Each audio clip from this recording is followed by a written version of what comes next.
Hello everyone, আসসালামু আলাইকুম। কেমন আছেন সবাই? আজকের ভিডিওটা হচ্ছে ডেলিভারি রিলেটেড।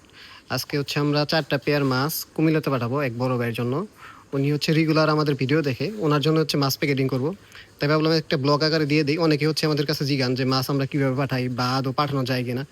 আসলে মাছ সারা বাংলাদেশে ডেলিভারি দেওয়া যায়, শুধু কিছু প্রসেসিং আছে, ওই প্রসেসিংটা মেনটেন করে ডেলিভারি দিতে হয়। তো ভাইয়ের জন্য হচ্ছে আমরা 4টা পেয়ার মাছ দিব। এখানে হচ্ছে রেড মস্কো, ভাই হচ্ছে 4 পেয়ার মাছ নেবে। একটা হচ্ছে red Moscow, purple Moscow, red metal lace আর হচ্ছে ডাম্বো মোজাইক। তো প্রথমে হচ্ছে আমরা যেখান থেকে হচ্ছে রেড মস্কোগুলো উঠাবো একটু পর। দেন প্রত্যেকটা ফিমেল কিন্তু একদম লোড, আমাদের কাছে স্পেস নাই, এর জন্য ব্রিডিং দিতে পারতেছি না। তো আমরা দেখে হচ্ছে দিব যাতে হচ্ছে খুব তাড়াতাড়ি ভাই হচ্ছে বাচ্চা পায়। এগুলো থেকে দেখেন, এগুলো থেকে হচ্ছে বাচ্চা পাইতে সর্বোচ্চ 7 দিনও লাগবে না। কারণ সুন্দর একটা যদি ন্যাচারাল সেট দিতে পারে, খুব তাড়াতাড়ি বাচ্চা দিয়ে দেবে।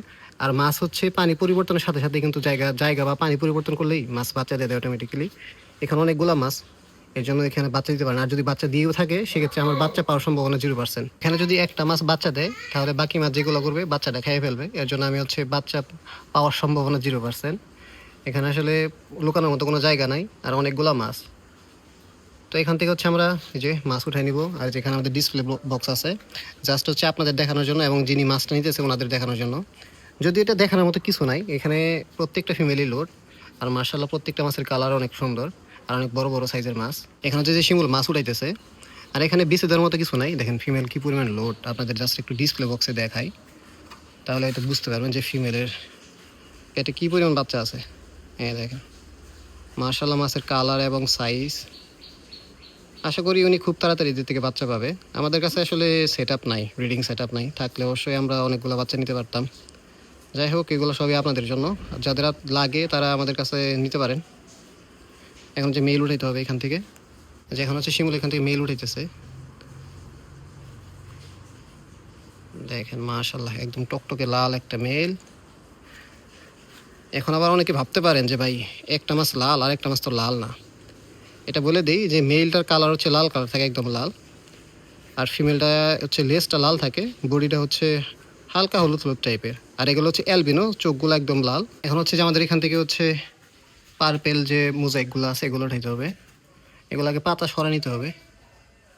এইখানে বাচ্চা হয়ে গেছে, এই যে দেখেন মাশাআল্লাহ এইখানে বাচ্চা দিয়ে ফেলছে। দেখেন 2টা বাচ্চা দেখতেছি, হয়তো আরও কিছু বাচ্চা থাকতে পারে এখানে, আমাদের খুঁজে দেখতে হবে এখানে বাচ্চা আছে কিনা। আর বাচ্চা রাখার জন্য একটা সেট আপ রেডি করতে হবে। তাহলে আমরা যে বক্স নিয়ে আসছিলাম এটা মাছ ওঠানোর জন্য, এখানে 2টা বাচ্চা দেখছিলাম মাত্রই। এই যে শিমুল হচ্ছে যে বাচ্চা উঠাইতেছে, এই একটা বাচ্চা। এখানে আমরা আর একটা বাচ্চা দেখছিলাম, হয়তো কোথাও ফলাইছে। এখানে অনেকগুলো বড় বড় পাতা, তো আসলে এইভাবে খুঁজে বের করা যায় না। আর পাতা যদি সরাই ফেলি তাহলে যে দেখেন মাছ খাইতে দিতেছে বাচ্চাগুলোর এখনই। এই যে 2টা বাচ্চা এখানে দিছে, হয়তো আরও কিছু বাচ্চা থাকতে পারে। আমাদের এখান থেকে পাতাগুলো আগে সরাই নিতে হবে। এই যে একটা বাচ্চা, এই যে এখানে এই যে একটা ছোট্ট বাচ্চা। তাই মাছ কি তাহলে দৌড়েতে আসে? এগুলো হচ্ছে বাচ্চা দেখলে খাইতে আসে। অনেকে বিশ্বাস করতে চায় না যে মাছ নিজের বাচ্চা নিজে খাই ফেলে। এগুলা মাছ বাচ্চা হওয়ার আগে অন্য মাছ রেডি থাকে যে কোনটা মাছ বাচ্চা দিবে ওইগুলোর বাচ্চা খাওয়ার জন্য। মাত্র 7টা বাচ্চা পাইছি, হয়তো অনেকগুলো বাচ্চা ছিল, অনেকগুলো মাছ না এখানে খাই ফেলছে যে। আর এখানে যে একটা পেয়ার অলরেডি শিমুল ধরে ফেলছে। এগুলো হচ্ছে পার্পেল মোজাইক হাফ মুন। এই যে দেখেন মাছের কালার এবং কোয়ালিটি। এখানকার প্রত্যেকটা ফ্যামিলি হচ্ছে একদম লোড। আমরা হচ্ছে যেখানে 2টা পেয়ার উঠাই নিছি, একটা হচ্ছে রেড মস্কো, এই যে পার্পেল মস্কো, একদম হাফ মুন। দেখেন মেলের কালারটা দেখেন, আর লেজের সাইজ দেখেন কত বড় মাশাআল্লাহ। আর 2টা ফ্যামিলি কিন্তু একদম লোড, আশা করি খুব তাড়াতাড়ি এদের থেকে বাচ্চা পাবো। তো এখন হচ্ছে আমাদের এই প্রথমে 2টা প্যাকেট করে নিতে হবে, পরে হচ্ছে আরও 2টা পেয়ার উঠাইতে হবে। যে শিমুল হচ্ছে আস্তে আস্তে মাছগুলো প্যাকেটিং করতেছে। এটা হচ্ছে আমাদের পলিথিন হচ্ছে আমরা পরে হচ্ছে অক্সিজেন দেবো। আগে হচ্ছে মাছ উঠাই নিতেছি, যে হচ্ছে রেড মস্কো পেয়ারটা আগে উঠাইলাম। আশা করি মাছগুলো কিছুই হবে না। দেখেন এই যে এখানে একটা পেয়ার, এই একটা পলিথিন। এটাতে হচ্ছে আমরা এখন অক্সিজেন ভরে তারপরে হচ্ছে এটা একদম টাইট করে লাগাই ফেলবো। যে অক্সিজেন দিতেছি, এটা হচ্ছে অক্সিজেন পাইপ। এই যে দেখেন আস্তে আস্তে পলিথিনটা ফুলে যেতেছে।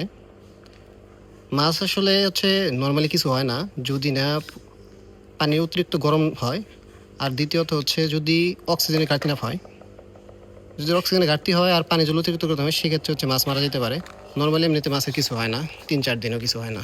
তো এই যা যাইতে হচ্ছে 3 দিন সময় লাগবে, যেহেতু কুমিল্লাতে, আমাদের এখান থেকে কুমিল্লা অনেক দূর। 3 দিনের মতো সময় লাগতে পারে এটা যাওয়ার জন্য। আশা করি কিছুই হবে না। আমরা আরেকটা বের উঠাইতেছি এখান থেকে, পার্পেল মস্কো যেটা। শিমুল অলরেডি উঠাই বলছে, এই যে দেখেন। পলিথিনের মধ্যে মাছের সাইজ একটু বড় লাগে, কাচের জিনিসে বা পলিথিনে হচ্ছে মাছের সাইজ অনেকটাই বড় লাগে। দেখেন নর্মালি মাছের সাইজ গেলে এমনি তো বড়, কিন্তু পলিথিন আরও বড় বড় লাগতেছে। তো এখন এটা হচ্ছে আমরা অক্সিজেন দিব। এখন হচ্ছে আমরা যেখান থেকে রিড মেটাল উঠাইতেছি, এই যে একটা ফিমেল উঠেছে শিমুল,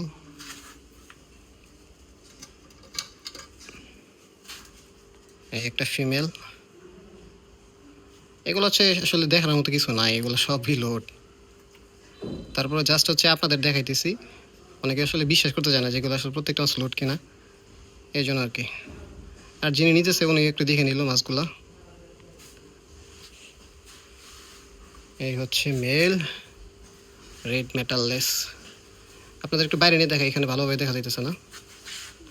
এখানে যেখান থেকে পারবেল মুজিকটাকে উঠে নি হচ্ছে ভাইয়ের বাকি দুই পেয়ার, এই যে ডাম্বো ইয়ার হাফ মুন দেন, মেল এবং ফিমেল, মাশাল্লাহ। আর এই হচ্ছে রেড মেটাললেসের ফিমেলটা দেন কত বড়। আশা করি অনেকগুলো বাচ্চা পাবেন উনি এগুলো থেকে। আর যারা হচ্ছে আমাদের মাছের কোয়ালিটি নিয়ে কথা বলেন তারা একটু দেখে নিয়ে মাছগুলো কেমন, একদম হাফ মুন। তো শিমুল হচ্ছে যে প্রথমে হাফ মুনটাই উঠাইতেছে ডাম্বো ইয়ার। তো বাইরের হচ্ছে 4 পেয়ার মাছই ছিল অর্ডার, আর হচ্ছে উনি কিছু খাবার নিতেছেন। তো প্রথমে হচ্ছে যে এক পেয়ার উঠাই নিচ্ছে, আপনাদের দেখাই, মাশাল্লাহ। তো মাছ একটু নার্ভাস থাকবে প্রথম দিকে, কারণ হচ্ছে ছোটো একটা জায়গায়, তো কিছুক্ষণ সময় লাগবে এখানে অ্যাডজাস্ট হওয়ার পর। তারপর হচ্ছে আশা করি কোনো একটা প্রবলেম হবে না। হচ্ছে মাছ প্যাকেটিং করা শেষ, এখন হচ্ছে বক্সটা দেখাই। আমরা বক্সটা যেভাবে রেডি করছি, এটা একটা বক্স, বিস্কিটের বক্স। এখানে নেওয়া হয়েছে কলার পাতা দেওয়ার একটা কারণ হচ্ছে কলা পাতা দিলে জিনিসটা ঠান্ডা থাকবে, যেহেতু অনেক দূরে যাবে সময় লাগবে, যাতে হচ্ছে সরাসরি তাপ এখানে না আসতে পারে। সরাসরি তাপ এখানে আসলে হচ্ছে পানি গরম হলে মাছগুলো মারা যাওয়ার সম্ভাবনা থাকে, এই জন্য কলা পাতা দিছি। আর ওনার ছিল খাবার, এই যে এটা 2 প্যাকেট আর্টিমিয়া, 2 প্যাকেট। আর্টিমিয়াটা মূলত হচ্ছে বাচ্চাদের জন্য, যখন বাচ্চা হবে তখন বাচ্চাদের খাওয়াতে পারবে। আর এগুলো হচ্ছে বড় যেগুলো খাওয়াতে হবে। তো 2টা প্যাকেট আশা করি অনেকদিন চলে যাবে ওনার। আর এখন হচ্ছে যে এখানে আমরা সুন্দরভাবে বসাই দিয়ে এখানে হচ্ছে আবার উপরে কলাপাতা দেবে, যেখান থেকে পর্যাপ্ত পরিমাণ কলাপাতা রাখছি, একদম কলাপাতা দিয়ে দেবো, যাতে হচ্ছে এটা কোনোভাবেই গরম না হতে পারে। প্যাকেটিংয়ের কাজ একদমই শেষ। এই সাইডে খাবার দেওয়া হয়েছে, এখানে কলাপাতা দিয়েছি, আরও কিছু কলাপাতা দিয়ে দেবো এক্সট্রাভাবে, যাতে এটা কোনোভাবে গরম হতে না পারে, যেহেতু অনেক দূরের একটা রাস্তা। টাঙ্গাইল থেকে কুমিল্লা যাইতে কমপক্ষে 2 দিন সময় লাগবে। আজকে রাতে ঢাকা চলে যাবে, কালকে হচ্ছে কুমিল্লা যাবে, তারপরের দিন হচ্ছে ওনার হাতে ডেলিভারি হবে। আই হোপ কিছু হবে না। আর একটা কথা বলে দিই, যদি কোনো কারণে মাছ এগুলো মারা যায়, সেক্ষেত্রে আমরা যেটা করি, যে মাছটা মারা যাবে ওই মাছের টাকাটা আমরা ফুল রিটার্ন দিয়ে দিই, সাথে ডেলিভারি ম্যান থাকা অবস্থায় দিয়ে দেওয়া হয়। তো যাদের হচ্ছে কনফিউজ থাকেন যে ভাই মাছ যদি মারা যায় কোনো কারণে, টেনশনে কিছু নেই ভাই, আমরা একদমই এখন পর্যন্ত মারা যায়নি এমন না। 2টা ডেলিভারিতে আমাদের মাছ মারা গেছে, ওটা হচ্ছে স্টেট ফার্স্টের কারণেই মারা গেছে। ওনারা হচ্ছে ডেলিভারি দিতে একটু সময় নিয়েছে বেশি, যে কারণে হচ্ছে 2টা মাছ মারা গেছিলো, আমরা সাথে টাকাগুলো রিটার্ন দিয়ে দিছি। তো এইটাও যদি কোনো কারণে আল্লাহ না করুক মাছ মারা যায়, আমরা সাথে টাকা রিটার্ন দিয়ে দেবো। আমাদের প্যাকেজিংয়ের কাজ একদম কমপ্লিট, এই হচ্ছে প্যাকেজিং, একটু করে চলে যাবে। আর এখানে হচ্ছে আমাদের বাকি যে মাছগুলো আছে। আর যাদের হচ্ছে ডেলিভারি নিয়ে হচ্ছে অনেক কথা ছিল, আশা করি বুঝতে পারছেন কীভাবে আমরা ডেলিভারি করি। জাস্ট ডেলিভারির জন্য আপনারা কী করতে হবে, অগ্রিম হচ্ছে আমাদের জাস্ট ডেলিভারি চার্জটা দিতে হবে, বাকি টাকাটা হচ্ছে ক্যাশ অন ডেলিভারি। আপনার মাছ হাতে পায়া চেক করে তারপরে হচ্ছে মাছ নেবেন, এই হচ্ছে সিস্টেম। আর ভাইয়া হচ্ছে আমাদের রেগুলার ভিডিও দেখে, উনি বেশ কয়েকদিন যাবত বলতেছিল যে মাছ নিবে। উনি একটা আমাদের মতো সুন্দরভাবে একটা সেট আপ রেডি করছে। তো আশা করি ওইগুলোর জন্য হচ্ছে মাছগুলো দেওয়া হয়েছে। আর সবগুলো মাছই হচ্ছে একদম লোডেড, আশা করি খুব তাড়াতাড়ি এখান থেকে বাচ্চা পাবে। যে আজকে হচ্ছে আমরা কোনো মাছের খাবার দিইনি এখন পর্যন্ত, যেহেতু মাছ পাঠাবো। আর মাছটা অবশ্যই পাঠানোর সময় খালি পেটেই পাঠাতে হয়, যাতে কোনো প্রবলেম না হয়। তো এখন হচ্ছে আমাদের এই দুপুরে খাবারটা দিতে হবে। তো এই ছিল আজকের মতো ভিডিও, ভালো থাকবেন সবাই, আল্লাহ হাফেজ, টাটা।